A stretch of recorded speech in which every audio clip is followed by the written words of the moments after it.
দেশে এখন দুটি ট্রেন্ড। একদিকে বিদেশি ছেলেদের সঙ্গে প্রেম, অন্যদিকে প্রেম বা বিয়ের দাবিতে অনশন।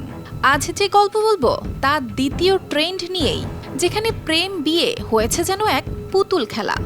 প্রেমিকের বাড়ির সামনে স্ত্রীর মর্যাদার দাবিতে এই তরুণীর বসে থাকা। শিকার হয়েছেন অধিকার প্রতিষ্ঠা করতে গিয়ে শারীরিক ও মানসিক নির্যাতনের। ভালোবাসার মানুষটির বাড়িতে আশ্রয় নেওয়া যেন তার জীবনের আরও এক দুঃসহ অধ্যায় যোগ করলো। ওরা আমারে অনেক কথা বলে থামাইয়া আমার এখন মাস। গার্মেন্টস কর্মী হিসেবে কাজ করেন মোংলার সিগন্যাল টাওয়ার এলাকার বাসিন্দা লাইজু আক্তার। জীবনের একটা সময় তার সঙ্গে প্রেমের সম্পর্ক গড়ে ওঠে স্থানীয় যুবক সাগর তালুকদারের। প্রেমের পরিণতি মেলে 2024 সালের 15 জুলাই বিবাহ বন্ধনের মাধ্যমে। তুমি কি করতে চাও এটা কও? আমি বাসায় যাবো, এখন বাসা চলে যাবো, একটু পরে তুমি আবার কাহিনী করবা। এই কাহিনী তো প্রত্যেকদিনই আমি তো তোমার জন্য রাস্তায় রাস্তায় দৌড়াবো না। 4 মাস আগে বিয়ে হয়েছে। Double million offer Walton fridge কিনে পেতে পারেন 20 লক্ষ টাকা, রয়েছে কোটি কোটি টাকার নিশ্চিত উপহার। বিয়ে হওয়ার পরে যাইয়া ও আমারে বাসা ভাড়া নিয়ে রাখছে। আর ও যে আগে বউ বাচ্চা আছে এগুলো আমি জানতাম না, এগুলো আমার কাছ থেকে গোপন রাখছে।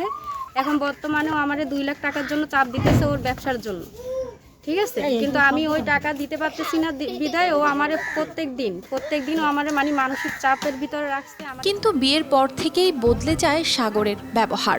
ভাড়া বাসায় রাখা হলেও লাইজুর ভরণ পোষণে ছিল চরম অবহেলা। শুধু তাই নয়, সাগর ব্যবসার কথা বলে নানা সময়ে লাইজুর কাছ থেকে টাকা হাতিয়ে নিত। সংসারের দায়িত্ব এড়ানোর পাশাপাশি শারীরিক নির্যাতন করতেও পিছপা হয়নি সাগর।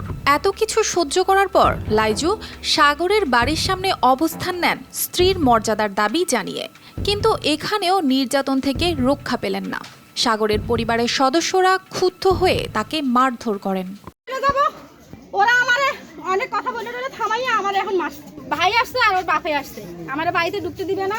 তারপরও তাদের সাথে আমি কোনো বাজে ব্যবহার করি না, ওনারা আমার সাথে কিছু করে না। কিন্তু ওর ছোট ভাই আমার সাথে বাজে ব্যবহার করছে। পরিস্থিতি এতটাই গুরুতর হয়ে ওঠে যে স্থানীয় বাসিন্দাদের সহায়তায় লাইজুকে মোংলা উপজেলা স্বাস্থ্য কমপ্লেক্সে ভর্তি করা হয়। অন্যদিকে অভিযুক্ত স্বামী সাগর তালুকদার জানান, প্রথম স্ত্রীর কথা জেনে শুনেই লাইজু বিয়ে করেছেন। এ ঘটনার পর লাইজু মোংলা থানায় একটি লিখিত অভিযোগ দায়ের করেছেন। দুইটা যে কোনো একটা করবা। News desk, RTV।